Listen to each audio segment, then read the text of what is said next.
મેં ગોળી મારી હતી. ગોળી વાગી જ નથી. ગોળી મેં ચલાવી ખરી, પણ વાગી નથી કોઈને, કોઈ દિવસ નહીં. અને તે દિવસે મેં રિવોલ્વર ભરીને મારી બાજુમાં રાખ્યું. રાતના 2-2:30 વાગ્યા હશે અને ધમાધમ થવા માંડી. અમે એક છોકરો રહેતો હતો અમીના રૂમમાં, એને બૂમો પાડવા માંડી, બાપુ બાપુ બાપુ બાપુ. અહીંથી પેલા આવેલા મારવા માટે, મને મારી હત્યા કરવા માટે. આ સીડી ઉપરથી બારણું તોડીને અંદર આવેલા. નમસ્કાર, એબીપી અસ્મિતાની ખાસ રજૂઆત આશ્રમમાં હું શ્યામ આપનું સ્વાગત કરું છું. આશ્રમ એક એવી જગ્યા જ્યાં માત્ર ધર્મ અને સંસ્કૃતિના નહીં, પરંતુ અપાય છે વિજ્ઞાન અને આધુનિકતાના સંસ્કાર. એક એવી જગ્યા જ્યાં માત્ર ચમત્કારથી નહીં, પરંતુ વિજ્ઞાનથી સમાજને સાથે રાખવાનો અને જોડવાનો થાય છે પ્રયાસ. આવો જ એક આશ્રમ એટલે મધ્ય ગુજરાતના દંતાલીમાં આવેલો સ્વામી સચ્ચિદાનંદનો ભક્તિ નિકેતન આશ્રમ.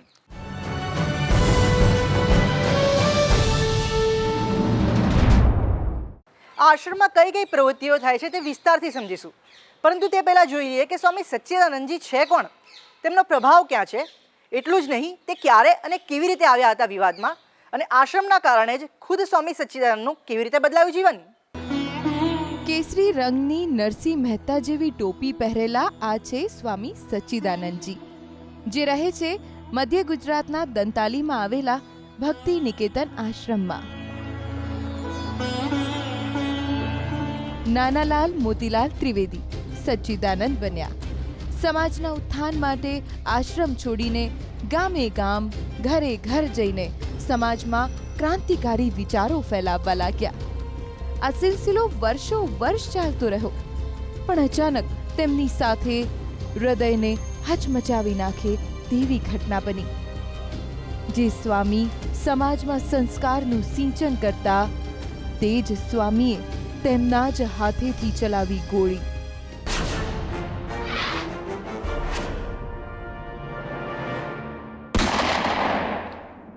મેં ગોળી મારી હતી. ગોળી વાગી જ નથી. ગોળી મેં ચલાવી ખરી, પણ વાગી નથી કોઈને. આ ગોળી કોઈ નિર્દોષ વ્યક્તિ પર નહીં, પણ તેમના દાવા મુજબ એ શખ્સોને ભગાડવા ચલાવી હતી જે આવ્યા હતા તેમની હત્યા કરવા માટે. અહીંથી પેલા આવેલા મારવા માટે, મને મારી હત્યા કરવા માટે. આ સીડી ઉપરથી બારણું તોડીને અંદર આવેલા, પણ ભગવાને બચાવી લીધો. મને હિંમત આપી, મારી પાસે હથિયાર હતું, એનો ઉપયોગ કર્યો, બચી ગયા. મારા ને એના વચ્ચે 7 ફૂટનું અંતર રહ્યું, બેયના હાથમાં હથિયાર. મેં વિચાર કર્યો કે જો હવે આમાં મોડું કરીશ તો મારું માથું ફોડી નાખશે આ લોકો. એટલે મેં પહેલો વાર જમીન ઉપર કર્યો. તે ઊભા થઈ ગયા, પણ પાછા ના પડ્યા. મારો મતલબ હતો એમને ભગાડી દેવાનો. બીજો વાર મેં બાજુમાં કર્યો, તોય ના ખસ્યા. ત્રીજો વાર મેં દિવાલ ઉપર કર્યો. તે દિવાલ ઉપર ત્રીજો કર્યો ને પછી એ ભાગ્યા. કોઈને કશું વાગ્યું નથી. ગોળી વાગી જ નથી. ગોળી મેં ચલાવી ખરી, પણ વાગી નથી કોઈને. ચર્ચા એ વાતની હતી કે સ્વામીજીએ જે રિવોલ્વરથી ગોળી ચલાવી તેનો લાયસન્સનો સમય પૂર્ણ થઈ ગયો હતો. પણ આશ્રમ સિરીઝમાં સ્વામી સચ્ચિદાનંદજીએ એ વાતનું ખંડન કર્યું અને સ્પષ્ટતા કરી કે આ ફેલાવેલું જુઠ્ઠાણું છે. આણંદમાં પોલીસ ખાતામાં એક ક્લાર્ક હતો અને એણે આ ગપ ચલાવ્યું. પણ એને કેવી રીતે ગપ ચલાવ્યું કે પહેલાં એ રિવોલ્વર મારી દંતાલીના નામે હતી, પછી મેં એને કોબાના નામે કરાવી. કોબાના નામે કરાવી એટલે અહીંથી એ કેન્સલ કરવાનું રહી ગયું આમની ભૂલથી. એટલે એના ચોપડે એ એવું બોલતું હતું, પણ ત્યાં તો મેં રજિસ્ટરની રિન્યુ કરાવેલી. સ્વામીજીનો હેતુ કોઈને નુકસાન પહોંચાડવાનો ન હતો, છતાં સ્વામીજીએ સ્વ બચાવમાં ચલાવેલી ગોળીના કારણે તેઓ વિવાદમાં આવ્યા અને કાયદાના વમળમાં એ વાતો ફસાયા કે પહેલા ડિસ્ટ્રિક્ટ કોર્ટમાં 30 મુદ્દત સુધી હાજરી પુરાવી, ત્યાં ચુકાદો તેમની તરફેણમાં આવ્યો, પણ હાઈકોર્ટમાં કેસ હજી પણ ચાલી રહ્યો છે. નજર કરીશું સ્વામી સચ્ચિદાનંદજીના ભૂતકાળ ઉપર, તેમના આ આશ્રમ અંગે પણ જાણીશું. પરંતુ તે પહેલાં જોઈ લઈએ વિશ્વની સૌથી ઊંચી પ્રતિમા સ્ટેચ્યુ ઓફ યુનિટી સાથે શું છે સ્વામીજીનો સંબંધ.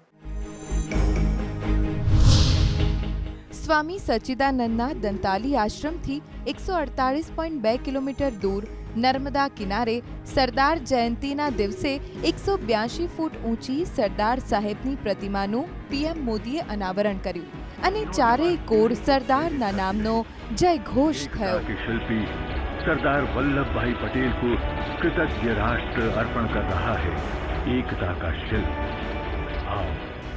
પણ આ જય ઘોષના પાયામાં પ્રતિમાનો વિચાર લાવવામાં જો કોઈનો ફાળો હતો તો તે સ્વામી સચ્ચિદાનંદનો હતો.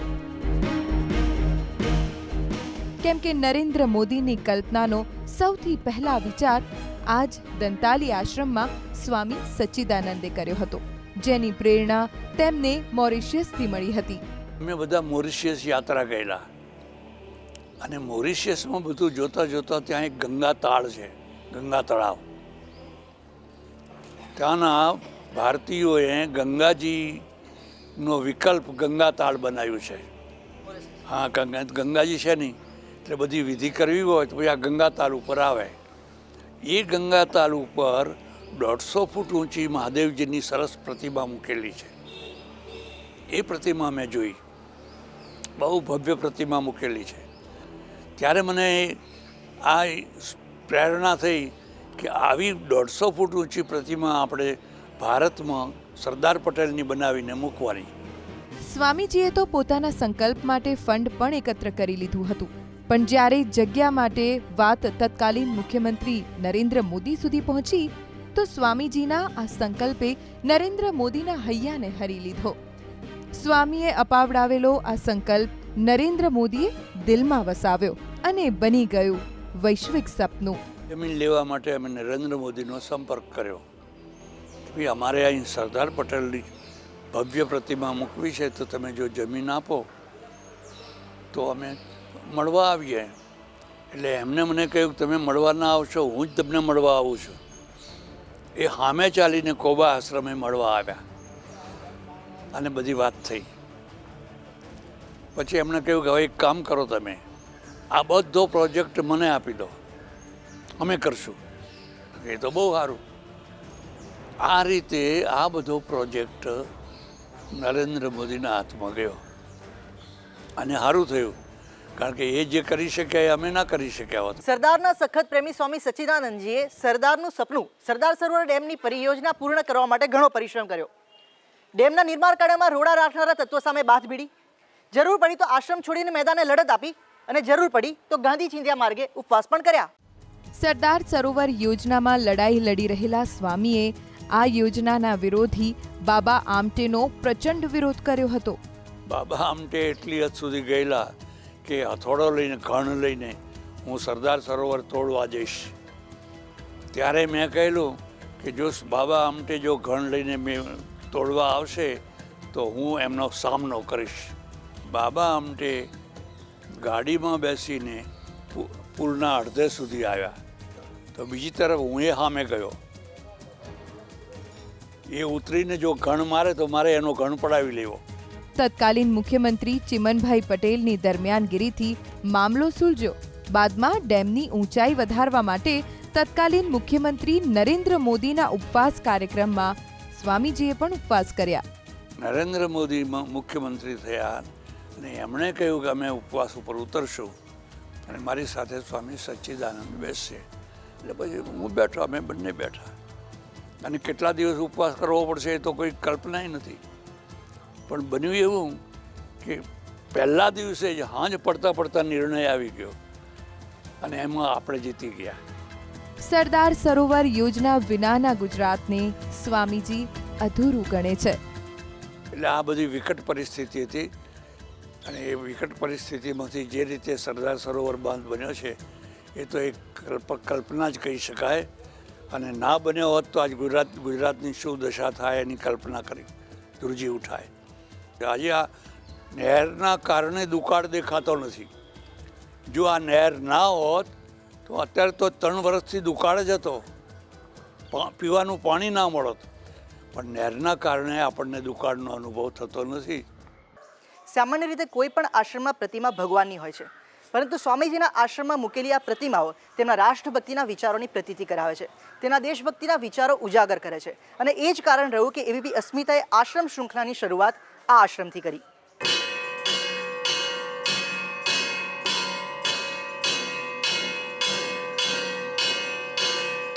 આશ્રમના પ્રવેશ દ્વારની બાજુમાં જ મંદિર છે, જ્યાં ભગવાન કૃષ્ણ, બજરંગબલી અને અન્ય ભગવાનોની પ્રતિમાઓ છે.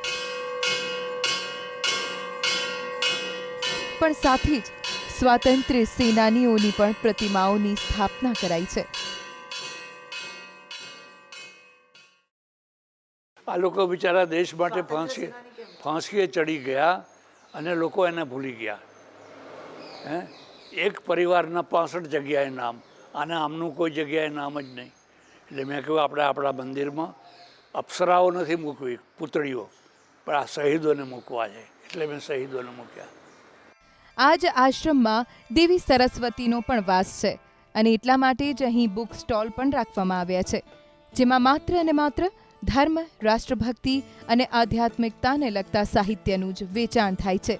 તે પણ કમાવવાની કોઈ ભાવનાથી નહીં, પણ સ્વામી સચ્ચિદાનંદજીના ધર્મ સાથે જોડાયેલા ક્રાંતિકારી વિચારો લોકો સુધી પહોંચે તે હેતુથી. જો સ્વામીજીએ આશ્રમને વેપારનું સ્થાન બનાવ્યું હોત તો તેમના આશ્રમની જગ્યા આટલા વર્ષો બાદ પણ માત્ર આશ્રમ જેટલી જ ન હોત, કેટલાય ક્ષેત્રફળમાં ફેલાઈ ગયો હોત. આજે પણ દંતાલીના ભક્તિ નિકેતન આશ્રમની જગ્યા આશ્રમ પરિસર અને બાજુમાં આવેલા નાનકડા ખેતરો સુધી જ સીમિત છે. એ સિવાય આશ્રમની બીજી કોઈ જ મિલકત નથી, કેમ કે તેમના અનુયાયીઓ, ખાસ કરીને ઉત્તર, મધ્ય અને સૌરાષ્ટ્રના પાટીદાર સમાજના મોટા મોટા ઉદ્યોગપતિઓ પણ છે. તેઓ આ આશ્રમને કેટલું સાધારણ રાખવા માગે છે તેનું સૌથી મોટું ઉદાહરણ આ સૂત્ર છે, જેમાં લખેલું છે, યોગી બનવા કરતાં ઉપયોગી બનવું સારું. એટલે મારું એક સૂત્ર છે, સહજ જીવન જીવો, અકુદરતી જીવન ના જીવો. અકુદરતી જીવન છે એ બુમરેંગ થઈને તમને વાગવાનું છે. એટલે બહુ કડક કઠોર નિયમો પાડવા એ બધું બરાબર નથી. સહજ જીવન જીવો. અને સહજ જીવન જીવનારા જે ગ્રહસ્થી સંસારી માણસો છે એમને મેં લાંબુ જીવન જીવતા જોયા છે. 100 વર્ષ, 80 વર્ષ, 90 વર્ષ, 125 વર્ષ એટલું જ જીવતા જોયા, અને સારી રીતે જીવતા જોયા. એટલે એ એટલા માટે સૂત્ર છે, યોગી થવા કરતાં ઉપયોગી થવું સારું છે. માત્ર ધર્મ અને આધુનિકતાના સંસ્કાર જ નહીં, પણ આશ્રમમાંથી અનેક સામાજિક પ્રવૃત્તિઓ કરાય છે. જરૂરિયાતમંદ મહિલાઓને સાડી, તો કોઈ ભિક્ષા માગવા આવે તેમને પણ સ્વામીજી ખાલી હાથે પરત નથી મોકલતા. આશ્રમમાં નિઃશુલ્ક છાશ વિતરણ કેન્દ્ર ચાલે છે. માત્ર 5 રૂપિયાના દરે દવા સાથે મેડિકલ સારવાર પણ આપવામાં આવે છે. આશ્રમમાં વૃદ્ધાશ્રમ પણ છે, જેમાં 2 સમયના ભોજન સાથે વૃદ્ધો આનંદની સાથે રહે છે. સ્વામી સચ્ચિદાનંદજીએ સમાજને ઘણું બધું આપ્યું છે, છતાં પણ રાષ્ટ્રને લઈને તેમને કેટલીક ચિંતાઓ હજી પણ સતાવી રહી છે. ભગવા કપડાં પહેરનારા સ્વામી સચ્ચિદાનંદ કટ્ટર હિન્દુવાદી નહીં, પરંતુ હિન્દુત્વ અને રાષ્ટ્રવાદનો પ્રચાર પ્રસાર કરવામાં માને છે. શરૂઆતથી જ નહેરુ ઇન્દિરાના કટ્ટર ટીકાકાર સચ્ચિદાનંદે મજબૂર નહીં પણ મજબૂત ભારતની કલ્પના કરી છે. મારા સપનાનું ભારત બળવાન અને સમૃદ્ધ. ભારત ખૂબ બળવાન બને અને ખૂબ સમૃદ્ધ બને. એટલું બળવાન બને કે કોઈ એની સામે આંખ ઉપાડીને જોઈ ના શકે. ઇઝરાયલ આટલું નાનું છે છતાં એની સામે કોઈ આંખ ઉપાડીને જોઈ નથી શકતું, તો ભારત તો કેટલો વિશાળ ને મહાન છે. સ્વામી સચ્ચિદાનંદજી રાષ્ટ્રની સુરક્ષાને લઈને હજી પણ ચિંતામાં છે. આજે પણ તમારા દુશ્મનો કરતાં તમે વધારે બળવાન હોવા જોઈએ, તો યુદ્ધ ના થાય. તો હવે તમારો દુશ્મન એકલો પાકિસ્તાન નથી, હવે ચાઇના પણ છે. તો ચાઇના અને વધતા પાકિસ્તાન બેને ભેગા કરો તો ભારત સામે કમજોર થાય છે, બળવાન નથી થતો. પણ આ બેયના સામે ટક્કર લેવી હોય તો તમારે બળવાન થવું પડે.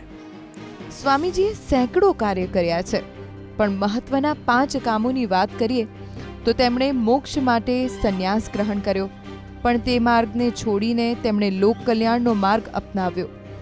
તેમણે વર્ણ વ્યવસ્થા સામે લોકોને જગાડવા પુસ્તક લખ્યું, જેના થકી છૂત અછૂતની માન્યતા, સમાજમાં વર્ષોથી ઘર કરી ગયેલી કુપ્રથાઓ સામે લોકોને જાગૃત કર્યા.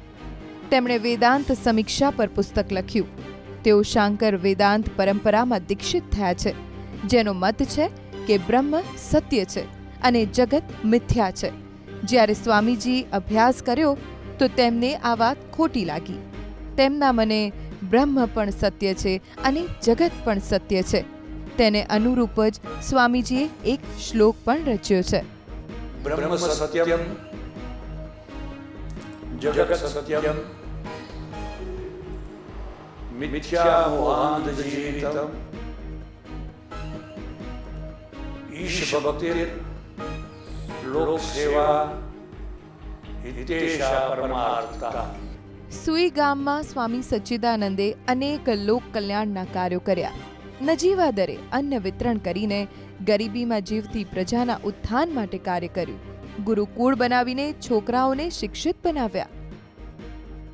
સ્વામીજીએ વિદેશ પ્રવાસો થકી પણ પરિવર્તનની લહેર ઊભી કરી. તેમણે વિદેશી સંસ્કૃતિમાં રહેલી સારી બાબતો ગ્રહણ કરી અને તેનો અમલ ભારતના પરિપ્રેક્ષ્યમાં કેવી રીતે કરી શકાય તેના વિચારો સમાજને આપ્યા. આ તો આંગળીને વેઢે ગણાય તેવા 5 કાર્યો છે. આ સિવાય સ્વામી સચ્ચિદાનંદજીએ આશ્રમમાં રહીને અનેક કર્મો કર્યા. વાત કરીએ સ્વામી સચ્ચિદાનંદજીના પૂર્વાશ્રમની. ઉત્તર ગુજરાતના બ્રાહ્મણ પરિવારમાં જન્મ થયો અને માતા પિતાની છત્રછાયા નાનપણમાં જ ગુમાવી. તેના તુરંત બાદ પાલક કાકાની પણ છત્રછાયા ગુમાવી અને ત્યારબાદ નાનાલાલ ત્રિવેદીના જીવનમાં શરૂ થયો સંઘર્ષનો સમય. પાટણના મોટી ચંદુરમાં 1932માં માતા વાહલીબેન અને પિતા મોતીલાલના ઘરે 22 એપ્રિલે નાનાલાલ ત્રિવેદીનો જન્મ થયો. તેઓ જ્યારે 3 વર્ષના હતા ત્યારે જ પિતા મૃત્યુ પામ્યા. તેથી માતા પુત્રો સાથે અહીંથી 17 કિલોમીટર દૂર આવેલા મુજપુરમાં રહેવા લાગ્યા. જીવન નિર્વાહ માટે પણ મુશ્કેલીનો સામનો કરતા પરિવારે ચપટી લોટ માંગીને ખાધો અને 15 વર્ષની ઉંમરે રાધનપુર સ્ટેટના પોલીસ ખાતામાં તેમને નોકરી મળી. એટલે આ એક નવાઈની વાત હતી કે આવા નાના છોકરાને નોકરીએ રાખવામાં આ પહેલો પ્રસંગ હતો. સમય જતો રહ્યો અને આવી નાનાલાલ ત્રિવેદીની યુવા અવસ્થા. પરિવારમાંથી લગ્ન કરાવે તેવું તો કોઈ હતું નહીં. એવામાં જ તેમના જીવનમાં થઈ એક કન્યાની એન્ટ્રી, જેને તમે પ્રેમનું નામ પણ આપી શકો. એબીપી અસ્મિતા સાથેની વાતમાં સ્વામી સચ્ચિદાનંદજીએ તેની નિખાલસ કબૂલાત કરી કે અમે જ્યાં રહેતા હતા એની સામે જ એક યુપીના રાજપૂત ભૈયા અને એની એક છોકરી, હવે એની સાથે આંખ મળી ગઈ. આંખ મળી ગઈ એટલે મેં નક્કી કર્યું કે હવે આપણે આના સાથે લગ્ન કરવા. આ સિવાય બીજું કોઈ નહીં. એ છોકરી સાથે એક જ વાર મેં એના શરીરનો સ્પર્શ કરેલો, એને જતી વખતે એની ઈચ્છાથી. એ જે દિવસે જવાની હતી તે દિવસે એને પત્ર લખીને કહ્યું કે તમે મને અહીં મળો ફલાણા ઘરમાં ફલાણા. ત્યારે અમે ખાલી આમાં સ્પર્શ જ કરેલો, બીજું કંઈ નહીં, બીજું કશું જ નહીં કરેલું. ગુજરાતના પાટીદાર સમાજે 3 દાયકા સુધી વૈચારિક ગુરુ તરીકે તેમનો સ્વીકાર કર્યો, પણ સ્વામીજીની ગામથી સ્વામી બનવા સુધીની આ સફર આસાન નહોતી રહી. મહિના સુધી સંભળાવેલી અને મારા મગજમાં બેસી ગઈ. એટલે મેં નક્કી કર્યું કે નહીં, લગ્ન નથી કરવા, મારે મોક્ષ જોઈએ છે, મારે મોક્ષ જોઈએ છે. એટલે પલટો આવ્યો, પરિવર્તન થયું. નાનાલાલ ત્રિવેદીએ 1953માં ગૃહત્યાગ કર્યો.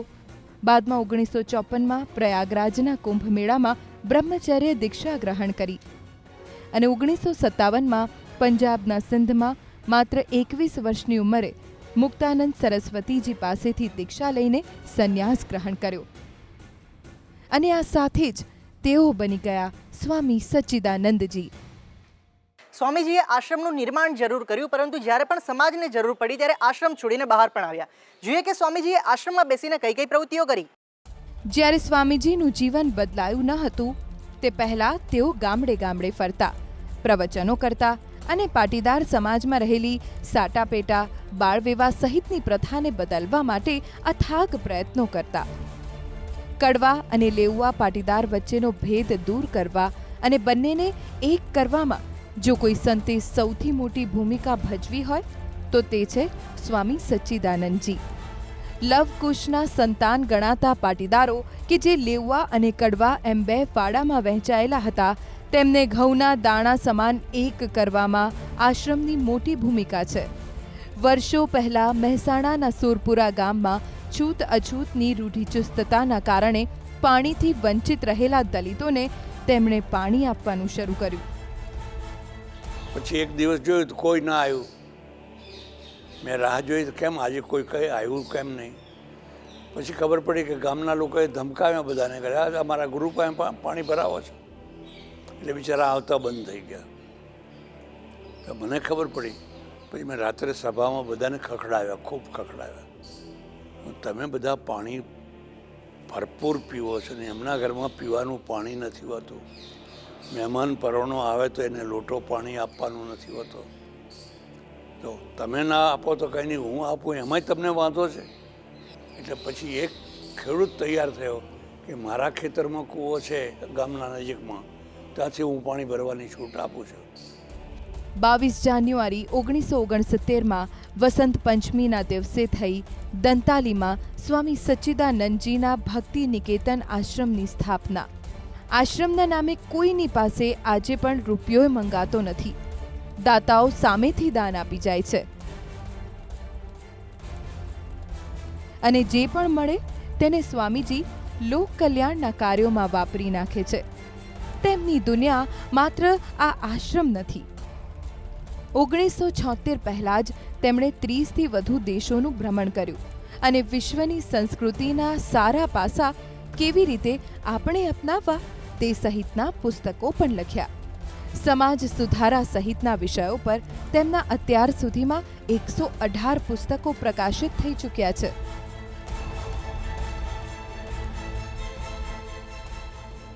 વિદેશ જઈને જોયું કરું, આ લોકો તો આપણા કરતાં ઘણા ચોખ્ખા રહે છે.